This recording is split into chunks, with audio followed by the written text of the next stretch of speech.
Depuis la création d'Adam et Abba, Dieu a envoyé plusieurs messagers pour indiquer aux hommes la voie à suivre en harmonie. Mais hélas, l'homme est têtu et ingrat, excusez-moi de l'expression. Et plusieurs fois, la colère du Seigneur s'est abattue sur une communauté pour les exterminer. Je cite les hommes de Noé, de Lot, de Salé, de Pharaona, etc. Mais après une période d'accalmie, les gens retournaient à leurs insanités. Lorsqu'Allah constata que l'humanité va à la dérive, par manque de repères, il jugea qu'il fallait un homme de grande valeur, capable de redonner à son monde toute sa splendeur. Il fit naître Sayyidina Mohammed et sa sur lui, que nous célébrons aujourd'hui. L'année de sa naissance apporta la paix, la prospérité, car la nature heureuse de l'événement s'est montrée généreuse comme elle ne l'a jamais été. Les paysans eurent de bonnes récoltes cette année. Les éleveurs furent satisfaits de la santé de leurs troupeaux. Les commerçants obtinrent des bénéfices jamais égalés. Même les pires ennemis des animaux s'embrassèrent ce jour-là pour magnifier la venue du prophète Mohammed. Les femmes de la Mecque enceintes cette année accouchèrent d'un garçon par la grâce de Dieu. La lumière du Coran que Dieu lui révéla jaillit sur la planète, la tirant de l'obscurantisme dans laquelle elle était plongée. Je citerai un verset de ce saint livre où Dieu dit: je vous ai envoyé Mohammed, paix et salut sur lui, pour qu'il soit une bénédiction pour vous. Suivez la voie qu'il vous indiquera. Il parle que sur mes ordres, jamais par simple plaisir. Il est venu pour vous tirer des griffes de Satan et vous épargner des souffrances de l'enfer. Ceux qui se proclamaient roi ici et ailleurs, excusez-moi, j'en cite quelques-uns, Ladjor, Albouri, Boursin Koumandofel, ont vu leur nom et œuvre s'éteindre. Mais tous ceux qui se réclamaient du prophète, El Hadj Malick Sy, Cheikh Ahmadou Bamba, notre vénéré Cheikh Mouhidine et tant d'autres, leurs noms rayonnent et rayonneront à l'éternité par la grâce du prophète, paix et salut sur lui. Un exemple plus patent, c'est lieu-ci où nous sommes réunis aujourd'hui, Médinatoul Abdou Khadre Djeylani. Un lieu créé et conçu par Cheikh Mouhidine pour la bonne cause de l'islam seulement, verra son nom rayonner à l'éternité. Sayyidina Mohammed était d'abord un modèle de paix, de pardon, de la patience. Il était le personnage historique le plus populaire, le plus obéi, mais aussi le plus noble. Il revient donc à celui qui se réclame de sa communauté de s'inspirer de sa personne pour mériter son statut. Dans ce monde bouleversé par des conflits d'intérêts seulement, unissons-nous, frères et sœurs. Aidons-nous les uns les autres. Arrêtons nos querelles internes et externes qui ne nous conduiront que dans la division, la haine, le mépris. Si le prophète Mohammed avait abdiqué dès le début de sa mission, il n'aurait jamais ces résultats élogieux connus par tout le monde entier. Des personnalités non musulmanes, parmi lesquels on peut citer des philosophes, des penseurs, des historiens, ont décrit le prophète Mohammed avec admiration. Pourquoi pas nous?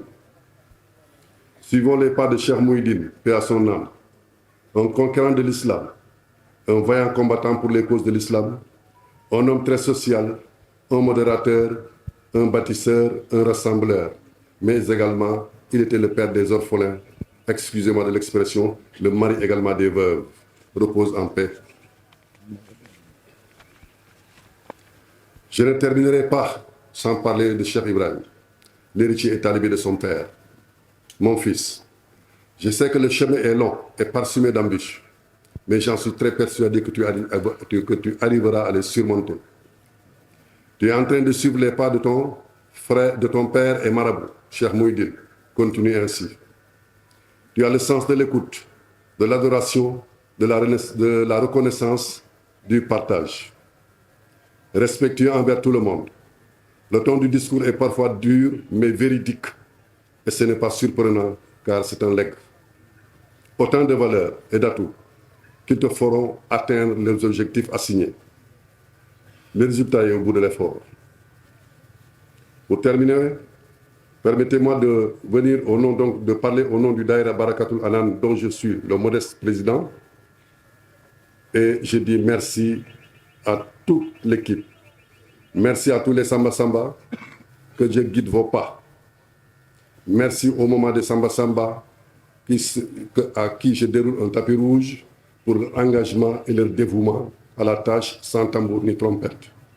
Merci au papa des Samba Samba.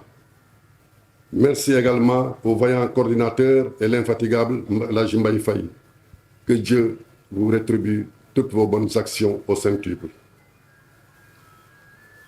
Par la grâce du prophète, j'implore Wahab, le gracieux donateur, qu'il nous gratifie d'une longue vie pleine de bonheur. Que nous ne connaissons ni souffrance ni peur. Que le paradis soit notre demeure éternelle. Je vous remercie de votre aimable attention.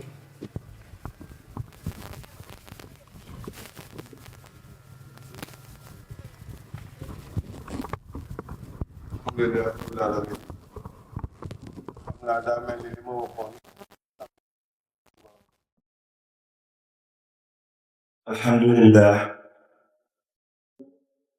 Cheikh, قيل للضفدع تكلم. قال الضفدع في فمي ماء وكيف يتكلم من في فمه ماء، أو وكيف يتكلم من فيه ماء. كأني حيران لا أعرف من أين أبتدئ أو إلى أين أنتهي، ولكن يكفيني أن أقول الحمد لله وكفى. سمع الله لمن دعا وليس وراء الله منتهى. عليكم بالصمود كما قال الشيخ مهيدين، من الصمود إلى الصعود حتى الشهود، من الصمود إلى الصعود حتى الشهود. وهذا ما شاهدنا اليوم من أفواه الذين تكلموا قبل. الله يجازيكم خيرا.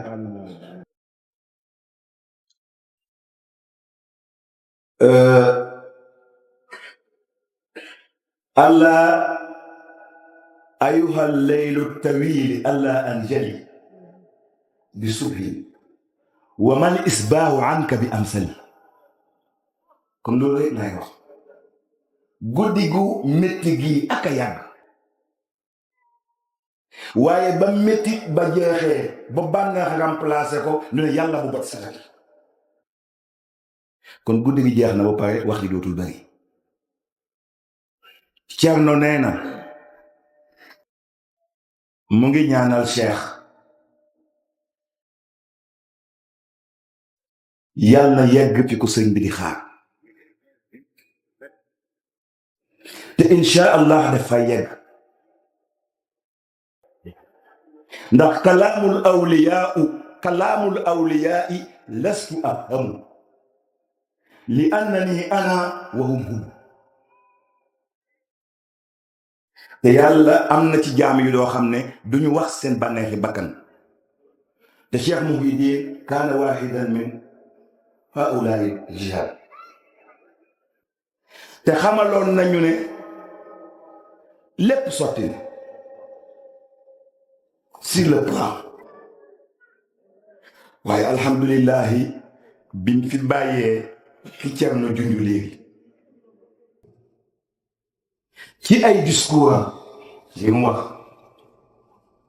waaye discours nag yu dëggu ba ku ko dégg sax da ngay naan radical la waaye waxut ngir benn ci miim yi ndax benn ci ñaari miim yi moo tax nit di wax ngir mos wala wax ngir mucc ku bëgg ñu jox la danga wax nit la ko neex waaye ku ragal gëmoo yàlla danga wax parce que danga ragal alhamdulillahi rabbil alamin bi nga xam ne Cheikh Mouhidine ay ashbal la fi bàyyi ay doomi gaynde kon amul kuy raf amul kuy tiit amul kuy yox-yoxi comme que dafa guddi damay ñaanal Cheikh rek yàlla nga yegg fa nga jëm lañ waxoon Rabiatu Adawi yi ba muy dem Basura mu yaakaar ne Basura lañ koy ñaanal mu yegg ndeka maxaama bi ngooy yéeg ci kanam yàlla la ndaw soo xam ne teg nañ ko lu nekk ba mujj su musiba wàccee ci réew mi su ñaanu maxaama boobu mu yeggoon Cheikh yàlla na nga ko yegg ak jàmm am nga woro Badiane wax na ko ndene moo tax wóllëre yi doon ànd ak sëriñ soo gisee soo am yàlla dafa benn arab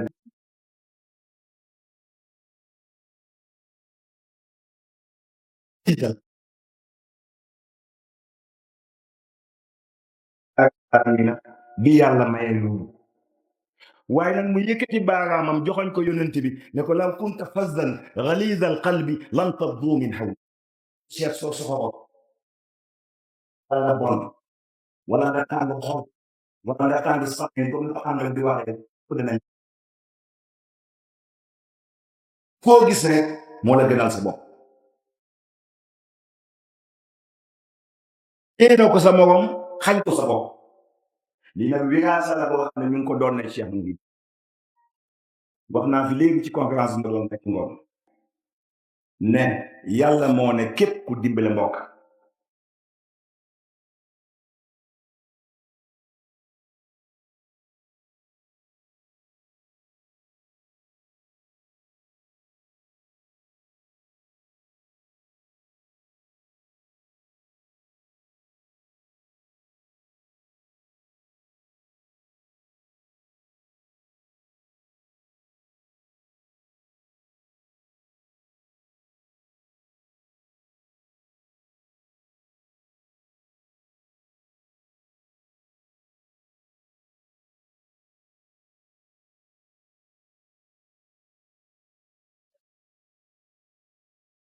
jafe-jafe ngeen yëg yëg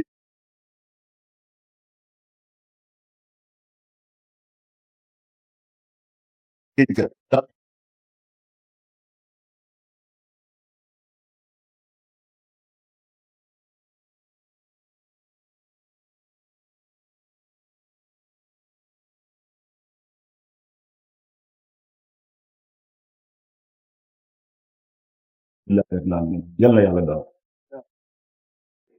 ñu ngi lay ñaanal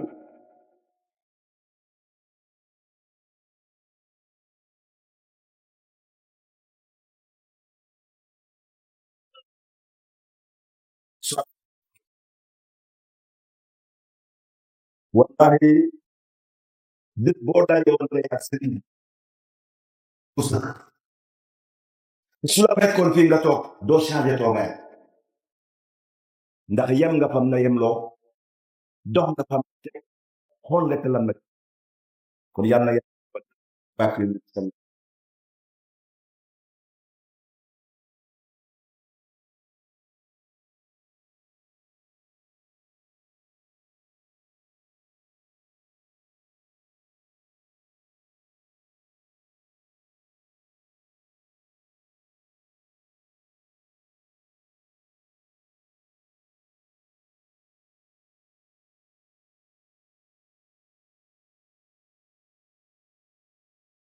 su waree wax ñëpp yàkkamti ko keneen kuy waxit gaa yi sid nañ la ndax la ngay wax sax xaw ndax sax xaw mooy kañu soxla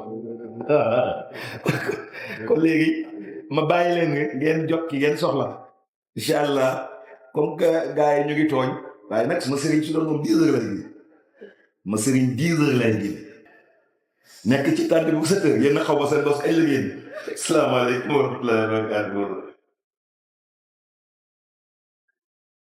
jazakumullah xayran.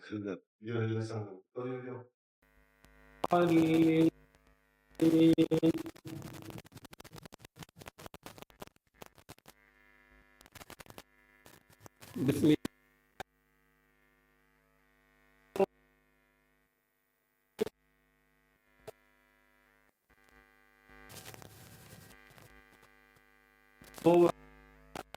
الذي أسرى بعبده ليلا من المسجد الحرام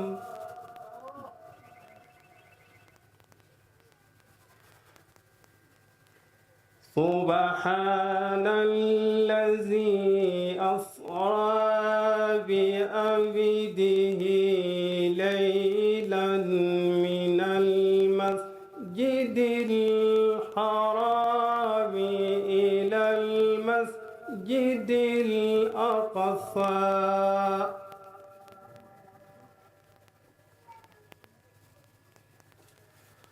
الذي باركنا حوله لنريه من آياتنا إنه هو السميع البصير. وآتينا موسى الكتاب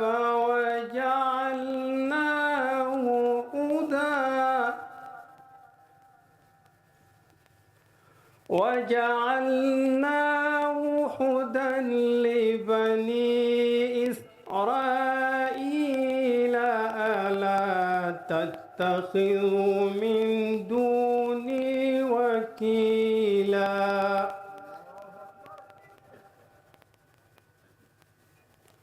ذرية من حملنا مع نوح إنه كان أبدا شكورا.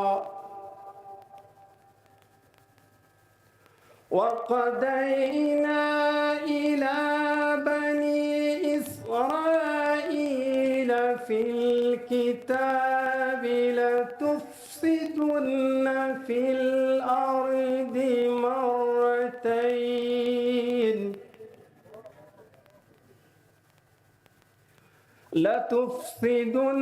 في الأرض مرتين ولتعلن علوا كبيرا. فإذا جاء وعد أولاهما بعثنا عليكم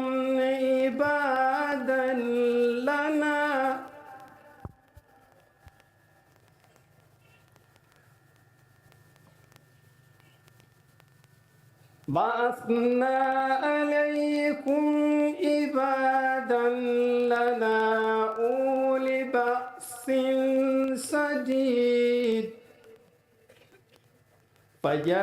فجاسوا خلال الديار وكان وعدا مفعولا. بسم الله الرحمن الرحيم.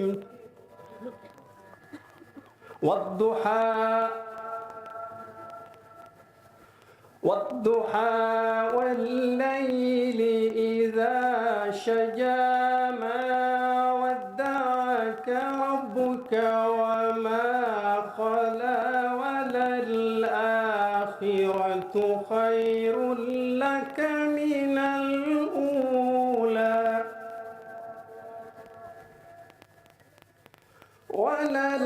وللآخرة خير لك من الأولى ولسوف يعطيك ربك فترضى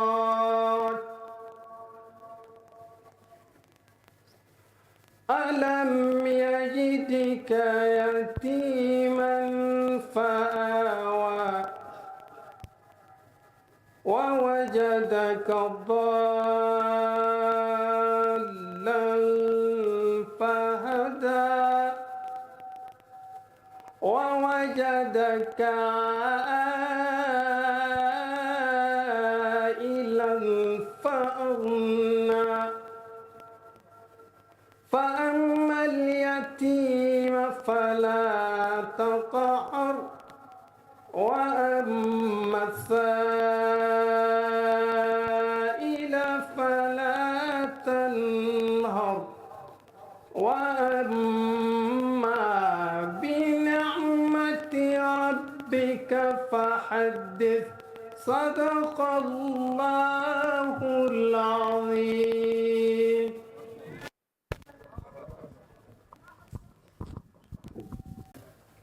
aaya bi wax waaye lim ñu njëkk a sant ñun ñëpp nañu ànd ne yàlla jërëjëf moom ki nga xam ne asra bi abdihi te maqaamu la abudiyati mooy maqaamu bi gën a rëy ci maqaame bi yonent bi takk fu mu ko tuddee jaam rek xamal la que sol na tenue de combat wa innahu lama taaba abdullahi kon ñun ñëpp ñu ànd na yàlla jërëjëf ndax suñu yàlla dimbalewu doon place bii duñ ko am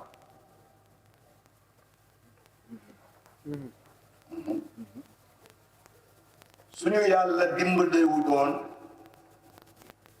xam ne isa saxaral ilahu unaasan li saidin fa innahum suada yàlla su xomatee ay jaam boole leen ak ku baax dafa bëgg moom yàlla jaam yooyu dal di baax kon jërëjëf yàlla yow ki jëlee Cheikh Mouhidine minal masjidil harami indi ko ila masjidil aqsa du ma ci dugg tey waaye dinaa ko mos a wax tey du ma ko wax kon jërëjëf yàlla na yàlla fay Cerno nee na sëriñ bi moo nekkoon borom kër yi mboolem ku ñàkk borom kër du ci denc waaye ci taxawu njoboot yi jëmm jooju moo tax Cheikh bi Badiane waxee léegi fàttaliku Cheikh Diop dama la jërëjëf yàlla na yàlla fay waaye jërëjëf Cheikh Ibrahima ndax fàttewul Cheikh Diop te fàttewul njaboot ak Cheikh Diop te man lii ma leen di wax leer na ma leer na ko moom Cheikh ñaata nit ñoo fi ànd ak nit ñu jox la seen guddi jox la seen bëccëg jox la seen doole génne àdduna nga fàtte leen waaye Cheikh Mouhidine mucc na ci loolu njaboot itam mucc na ci loolu su ma bañu doon tànk bi yëngatu mbëkk poto yi bëri kon dinaa nettali tuuti rek ci biir saar woowu lu mosoon dikkee yonent bi sëriñ bi